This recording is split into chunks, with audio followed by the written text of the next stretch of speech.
The massive screen in Earth's Defense Command Center blinked red. Admiral James Walker stood with his hands behind his back, watching as thousands of unknown objects appeared at the edge of their solar system. The room was silent except for the steady beep of radar signals. "Sir, the objects are in formation. This isn't random space debris," said John, the head of radar operations. His fingers moved quickly across the holographic display, bringing up detailed scans. Walker nodded slowly. After 15 years of leading Earth's unified defense forces, he had always known this day would come. Humanity wasn't alone, and their visitors had finally arrived. "How many ships?" he asked, his voice steady. "Over 3,000, Admiral. They're arranged in a pattern we've never seen before. It looks military." The Admiral pressed a button on his command console. "All stations, this is not a drill. First Contact Protocol is now active. I repeat, First Contact Protocol is active." Across Earth, hidden defense systems came to life. Underground bases hummed with energy as soldiers rushed to their positions. In orbit, dozens of cloaked satellites silently tracked the approaching fleet. The alien ships moved with purpose, their massive forms reflecting the distant sunlight. The lead vessel was enormous, nearly the size of a small city. Its hull was covered in strange markings that seemed to glow with an inner light. A message arrived, broadcast on all frequencies in perfect English. "People of Earth, we come in peace. We are representatives of the Galactic Empire, bringing prosperity and advancement to all civilized worlds." Walker exchanged looks with his second-in-command, Lisa Green. They had practiced this scenario countless times, but the reality felt different. "Send our response," he ordered. "This is Earth Defense Command. We welcome peaceful contact. Please maintain your current position while we prepare for diplomatic meetings." The Empire's ship didn't stop. Instead, it continued forward, though slower than before. Another message came through. "We appreciate your caution, but it is unnecessary. The Empire brings only benefits. We have guided thousands of worlds to greatness. Prepare to receive our diplomatic vessel." Before Earth could respond, a smaller ship detached from the fleet and moved toward them. Walker watched as it approached the outer defense perimeter. His hand hovered over the red button that would activate their weapons, but he waited. First Contact protocols were clear. They would not fire first. The diplomatic vessel stopped just beyond Mars' orbit. A new voice came through, smooth and confident. "I am High Commander Marcus of the Galactic Empire. We have studied your world for some time. Your potential is great, but your development is inefficient. The Empire will correct this." Walker felt a chill run down his spine. The words were friendly, but the tone carried something else, the kind of confidence that came from dealing with those you considered beneath you. "High Commander," Walker responded, "Earth appreciates your offer of contact. However, we will maintain our defensive posture until proper diplomatic channels are established." A laugh came through the speakers. "Defensive posture? My dear Admiral, you misunderstand. This is not a negotiation. The Empire doesn't negotiate. We elevate. Your world will join our great civilization, and we will guide you to your proper place in the galaxy." The room grew tenser. Officers exchanged worried glances as the meaning became clear. This wasn't first contact. It was an invasion disguised as diplomacy. Walker straightened his uniform. "High Commander Marcus, let me be very clear. Earth is a sovereign world. We do not accept forced elevation or unwanted guidance. We are willing to establish diplomatic relations as equals, nothing more." There was a pause, longer this time. When Marcus spoke again, the false warmth was gone from his voice. "Admiral, you seem to be under the impression that you have a choice. The Empire has brought peace and order to thousands of worlds. Some required convincing, but all eventually understood the benefits we offer. Your world will be no different." Walker looked at the tactical display, watching as more ships from the Empire's fleet began to move. They were spreading out, taking positions that any military commander would recognize as attack formation. "You're wrong, Commander Marcus," Walker said firmly. "Earth will be very different indeed." The first shots weren't fired that day, but everyone in Earth's Defense Command knew. War was coming. As Walker left the command center that evening, he looked up at the stars and wondered how many other worlds had faced this choice. How many had given in to the Empire's demands? Earth would not be one of them. Deep beneath the Rocky Mountains, in Earth's most secure data center, Mary Thompson stared at her screen with growing concern. As head of alien communication analysis, she had spent the last 48 hours studying intercepted messages from the Empire's fleet. "Admiral Walker needs to see this immediately," she said, her voice tight with worry. The patterns were clear now, terrifyingly clear. Within an hour, Admiral Walker stood in the underground facility, looking at the evidence Mary had uncovered. The holographic display showed dozens of worlds, each with the same pattern: imperial contact, refused diplomacy, show of force, and then submission. Every single world. Walker asked, his face grim. Mary nodded. "Yes, sir. Over 300 documented cases. The Empire follows the same playbook every time. They offer peaceful integration, and if refused, they demonstrate their military power. Most worlds surrender after the first demonstration. And those that don't." Mary's hands shook slightly as she brought up more data. "They don't exist anymore, sir. At least, not as independent worlds." Walker walked to the window overlooking the massive underground command center. Technicians and military personnel moved with purpose, preparing Earth's defenses. "How long do we have?" Based on their standard tactics, less than 24 hours. They never wait longer than that after a refusal. Walker pressed a button on his comm unit. "This is Admiral Walker. Initiate Protocol Porcupine. Full deployment. This is not a drill."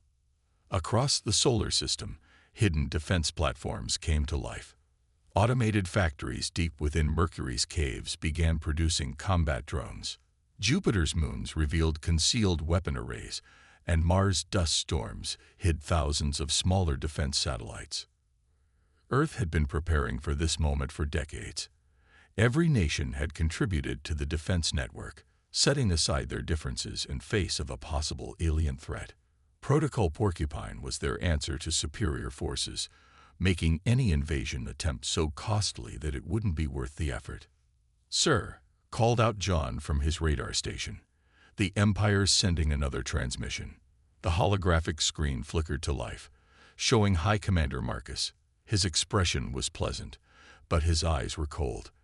"Admiral Walker, the Empire has been patient. We've given you time to reconsider your unfortunate response. Surely you understand that resistance is pointless." Walker stood straight, his voice firm. "We understand perfectly, Commander. We've studied your tactics. Your pattern of forced integration is clear. Earth's answer remains the same." Marcus's smile faded slightly. "Then you leave us no choice. The Empire will demonstrate its power. After that, we expect a more reasonable response." He leaned forward. "I should warn you.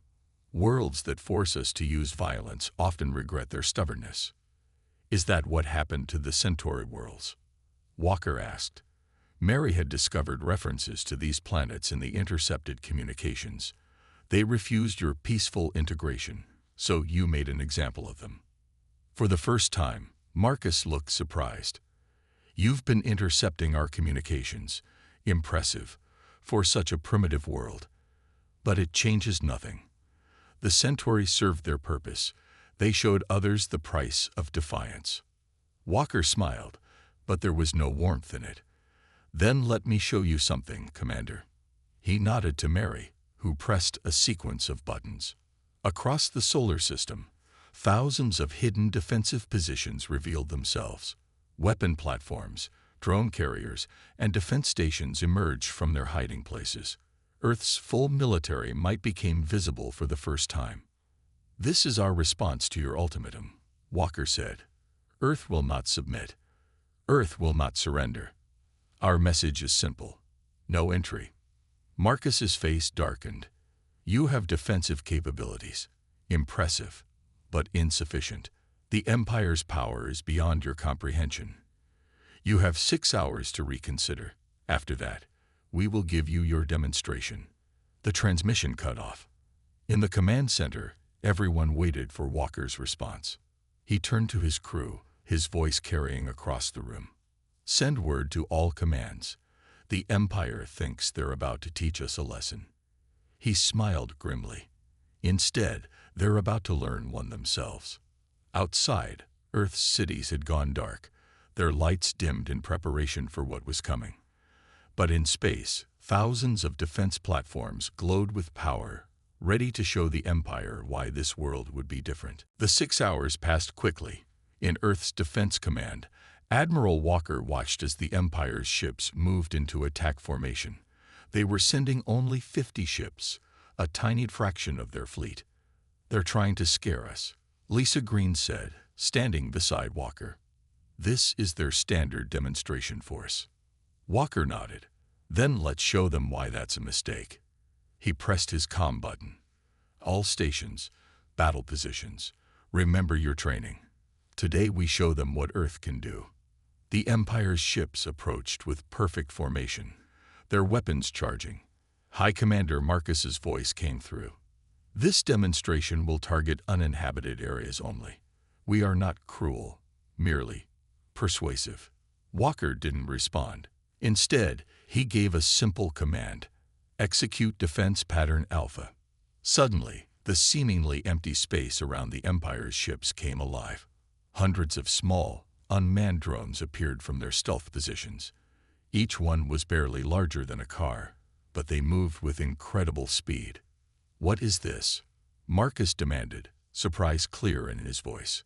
The drones swarmed around the Empire's ships like angry bees. Their small size made them hard to hit, and their advanced AI systems let them adapt quickly to the Empire's tactics. Their shields are standardized, Mary reported from her station. The frequency analysis is complete.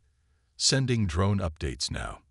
The drone's weapons changed frequency, synchronized to the exact weakness of the Empire's shields. Small explosions began appearing across the Imperial ship's hulls. Impossible, Marcus shouted. Your weapons are too primitive to. Phase 2, Walker commanded, cutting off Marcus's transmission. From behind Mars, Earth's main battle fleet emerged. Unlike the Empire's massive ships, Earth's vessels were smaller, faster, and built for one purpose: winning fights they shouldn't be able to win. Their targeting systems are locking onto our drones, John reported. Just as we expected. Walker smiled. The Empire's ships were focusing their weapons on the swarm of drones, leaving them vulnerable to Earth's real attack. The battle fleet split into 3 groups, attacking from different angles. Sir, they're launching fighters, Lisa reported. Right on schedule, Walker replied. Launch our interceptors. From Earth's hidden bases on the moon, hundreds of fighter craft shot into space. They were piloted by both humans and AI systems, working together in perfect coordination. The Empire's fighters were larger and more powerful, but Earth's interceptors had a secret advantage. They had been designed based on years of studying alien technology through deep space telescopes. Earth knew what to expect, but the Empire was fighting blind. In the command center, holographic displays showed the battle unfolding. The Empire's demonstration force was in chaos. Their perfect formation had broken apart as they tried to deal with attacks coming from all directions. Status report, Walker demanded. 15 Imperial ships disabled. John answered. No Earth fleet casualties yet. Drone losses at 30%, within acceptable range. Through the chaos, a signal came from High Commander Marcus's ship. This is impossible. You're nothing but a primitive world. How can you? You made 3 mistakes, Commander, Walker interrupted. First, you assumed we were primitive because we chose not to show our true technology. Second, you thought your standard tactics would work everywhere. But your biggest mistake. He paused. You threatened Earth. As if to emphasize his words, 2 more Imperial ships went dark, their systems overloaded by Earth's coordinated attacks. All ships, full attack, Marcus ordered, his voice shaking with rage. Show these primitives real Imperial power. But it was too late. Earth's defense network had been built to counter exactly this kind of attack. As the Imperial ships advanced, they triggered automated defense platforms hidden in the asteroid belt. Concentrated energy beams struck from multiple angles, overwhelming more shield systems. They're retreating, Lisa announced. The command center erupted in cheers as the Imperial ships began pulling back. Walker watched the enemy fleet flee, but he wasn't celebrating. Send the message, he ordered. Across all frequencies, Earth broadcast its response to the Empire's demonstration. No entry. This is your only warning. In his command ship, High Commander Marcus stared at the wreckage of his demonstration force. For the first time in 300 years, the Empire had lost a battle.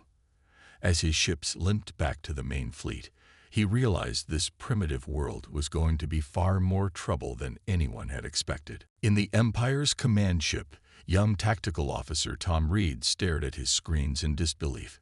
His scanning systems had just discovered something impossible. Earth's defensive network was far larger than anyone had imagined. High Commander, he called out, his voice shaking slightly. You need to see this. High Commander Marcus walked over, his face still angry from their recent defeat. What is it, officer? The humans, sir. They've hidden weapons platforms inside nearly every major asteroid. And there's more. Tom brought up a new scan. The dark side of their moon. It's not just a base. It's an entire manufacturing complex. Marcus's eyes narrowed. How long have they had these preparations? Based on the dust patterns and energy signatures, decades, sir. They'd been getting ready for us, or someone like us, for a very long time. In Earth's Defense Command, Admiral Walker received similar reports. Their sensors showed the Empire's ships spreading out, trying to map Earth's true defensive capabilities. They're finally taking us seriously, Lisa said, watching the Imperial ship's movements. Walker nodded. Time to show them why they should. He pressed his comm button. All stations, reveal Phase 2 defenses. Across the solar system, more of Earth's hidden weapons emerged. Massive gun platforms rose from Venus's toxic clouds. Jupiter's great red spot flickered as hundreds of stealth satellites revealed themselves. Even Mercury's scorched surface opened to show weapon arrays powered by the sun's intense heat. In the Empire's ship, Tom's instruments were going crazy. Sir, these readings, their weapon platforms are powered by their star. They're using their entire solar system as one giant defense network. Marcus slammed his fist on the console. Impossible. No primitive world could build something this complex. That's where you're wrong, a new voice said. Earth had opened a channel to their ship. Admiral Walker's face appeared on their screen. We're not primitive, Commander. We're just private. Walker continued. For centuries, we fought among ourselves. But then we discovered something in deep space, your empire. We saw how you treated other worlds, so we got ready. Every nation on Earth worked together, building defenses while keeping our true technology hidden. Tom looked at his commander, then back at his screens. The tactical officer had studied hundreds of worlds, but he'd never seen anything like this. These humans hadn't just prepared for a fight. They'd turned their entire solar system into a fortress. Sir, Tom said quietly to Marcus, their quantum shield technology. It's more advanced than ours. They've had more time to develop it because they weren't busy conquering other worlds. They were just building. Marcus's face darkened. Are you suggesting the Empire is inferior, officer? No, sir. I'm suggesting we've underestimated them. Badly.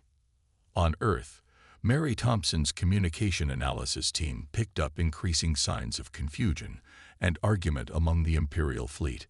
Sir, she reported to Walker, they're having trouble adjusting their battle plans. Their standard tactics don't account for a defense network this large. Walker smiled. That's because they've never met anyone who had time to build one. They're usually too busy forcing worlds to submit.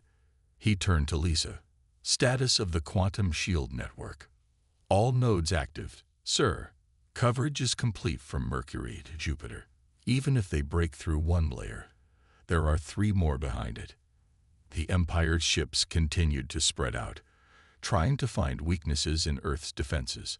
But with each passing hour, they discovered more hidden weapons, more defensive positions, more proof that this primitive world had outfought them. In his quarters that night, Tom Reed looked at the tactical data again. Something about these humans bothered him. Not their technology, their thinking. The Empire conquered worlds through overwhelming force. But Earth had won their first battle through clever planning and careful preparation. For the first time in his career, Tom wondered if the Empire's way was really the best way. Status report, Marcus demanded, entering the tactical room. Tom stood straight. Sir, at current count, Earth has over 10,000 defensive positions across their solar system. Their technology level is comparable to ours in many areas, superior in some. Recommendations. Tom hesitated, then spoke truth. Sir, we need to reconsider our standard approach.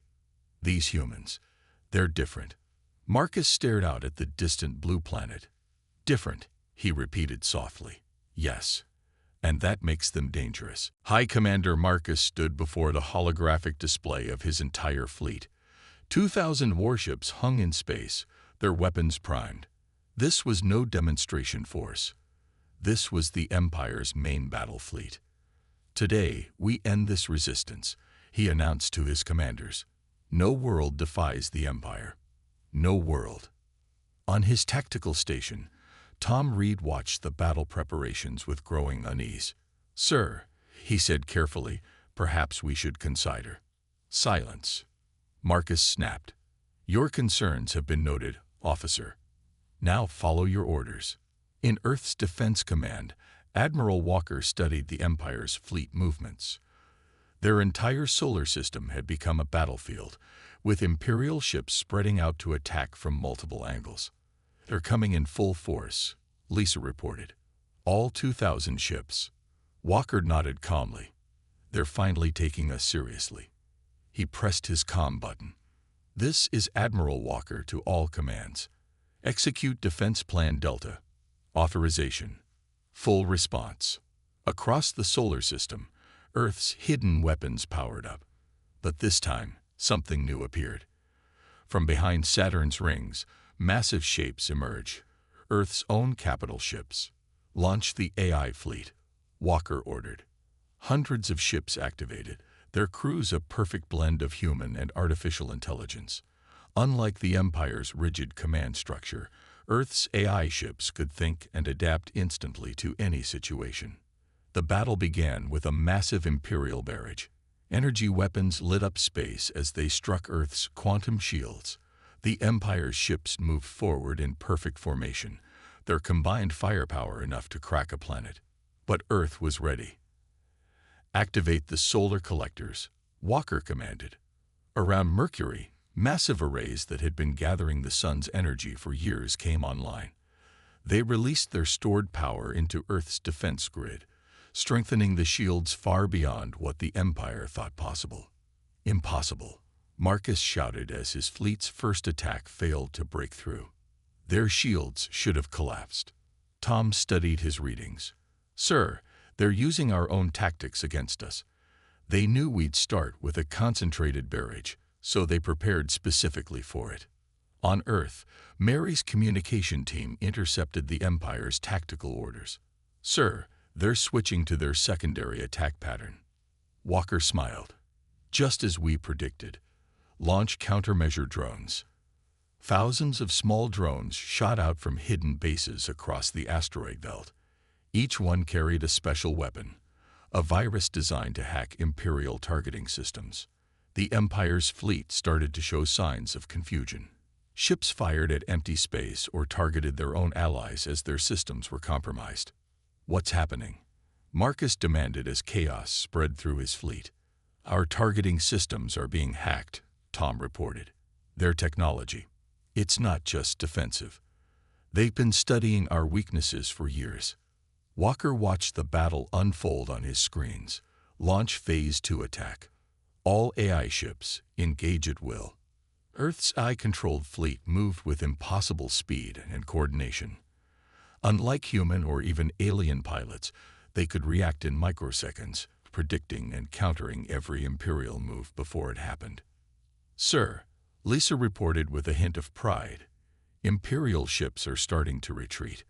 Their formations are breaking down." The Empire's mighty fleet, which had conquered thousands of worlds, was being torn apart. Their rigid tactics, unchanged for centuries, couldn't adapt to Earth's unconventional warfare. In his command ship, Marcus watched in horror as his fleet fell into chaos. "This is impossible. We are the Empire. We cannot be defeated by a primitive world." Tom finished quietly. "Sir, I don't think they were ever primitive. They just let us think they were." Walker stood in Earth's command center, watching the Empire's fleet scatter. "Send the message," he ordered. The same one as before. Across all frequencies, Earth's response played again. No entry. But this time, the message carried more weight. Earth hadn't just resisted. They had shattered the myth of Imperial invincibility. As their ships retreated, the Empire was forced to face a new reality. They had finally found a world they couldn't conquer, a people they couldn't subdue.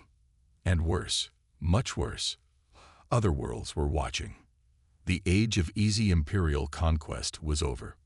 Earth had made sure of that. News of Earth's victory spread through the Empire's territories like wildfire.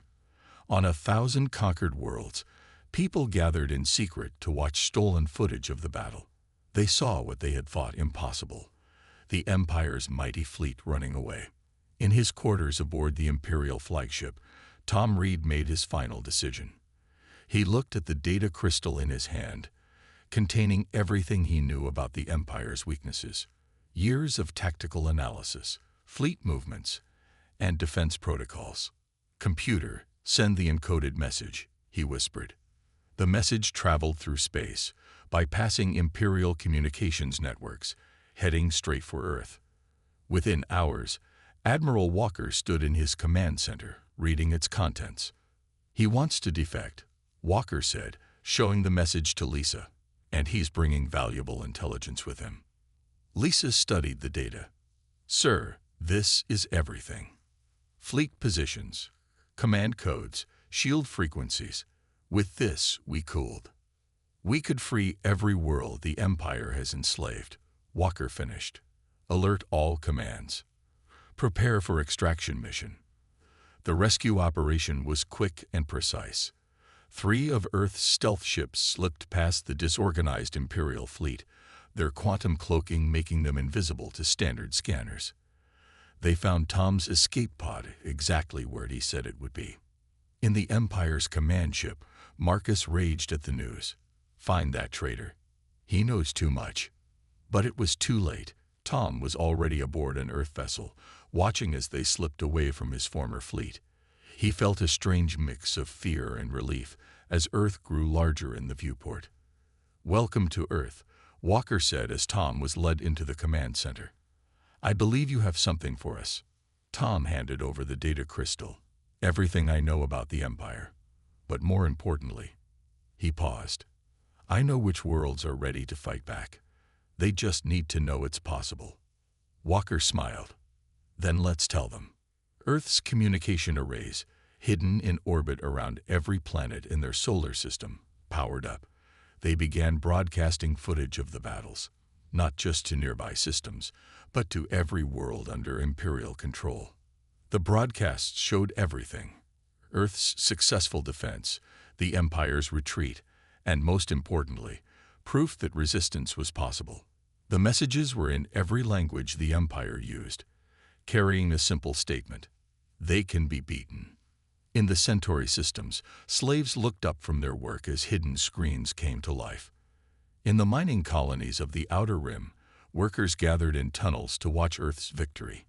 Even on worlds that had been under Imperial control for centuries, people began to whisper about freedom.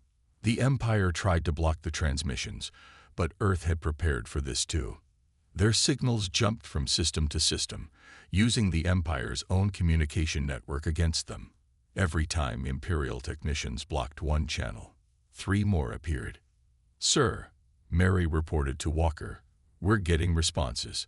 Dozens of worlds are asking for help. They want to know how to fight back." Tom stepped forward. The Empire's biggest weakness has always been its pride. They never changed their tactics because they never needed to. Until now. Walker nodded. "Send the tactical data to every world that asks for it. Show them how to build the defenses we used. Teach them about our drone technology." He paused. "And send them our message." Across the galaxy, the words "no entry" became more than just Earth's defiance. They became a symbol of resistance, a reminder that even the mighty Empire could be stopped.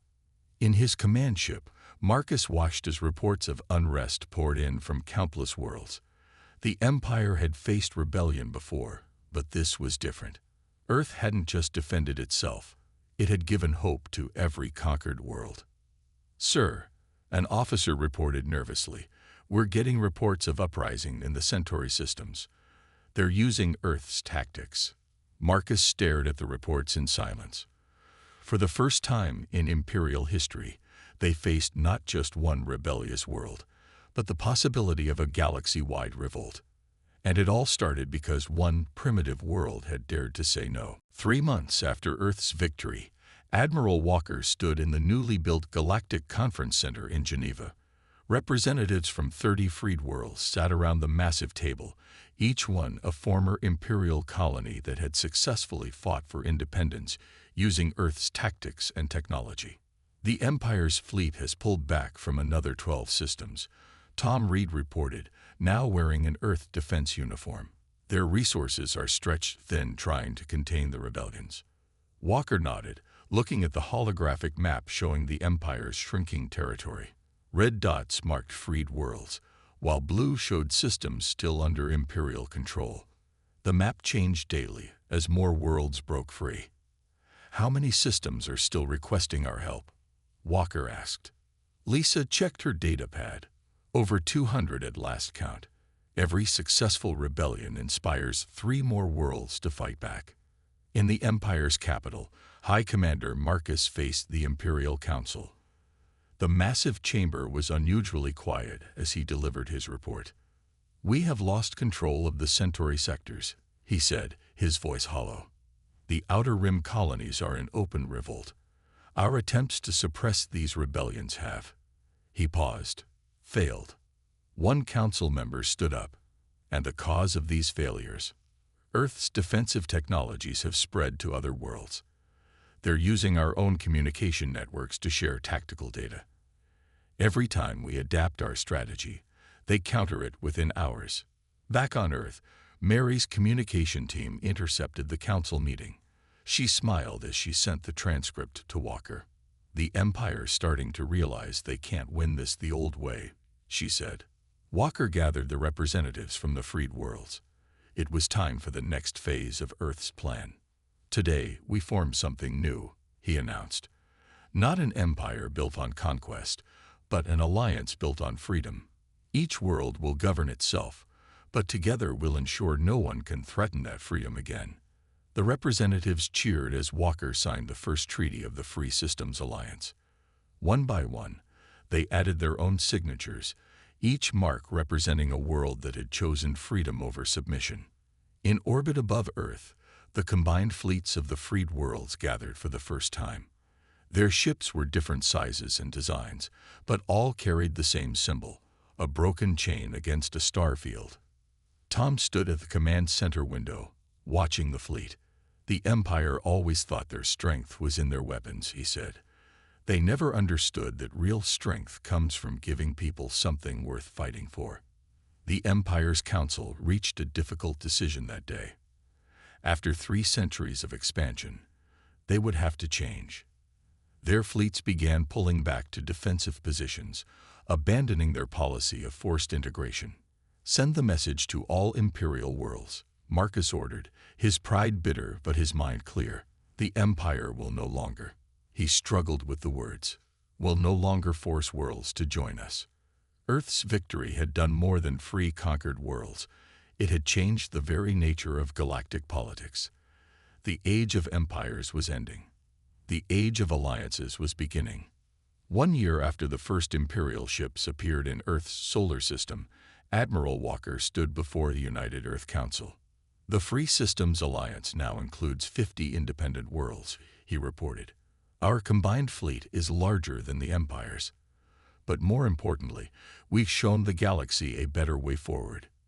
In the great harbor of New York, a new monument was unveiled. A simple stone marker carried Earth's famous message, "No entry." But below it, new words had been added: "Freedom for all systems." The Empire still existed, but it would never be the same. Earth's resistance had started a chain reaction that couldn't be stopped. Across the galaxy, worlds began to choose their own paths, knowing they had allies who would help them stay free. And it all started because one primitive world had dared to say no, and had the strength and preparation to make that no stick. The stars belonged to everyone now, and they always would.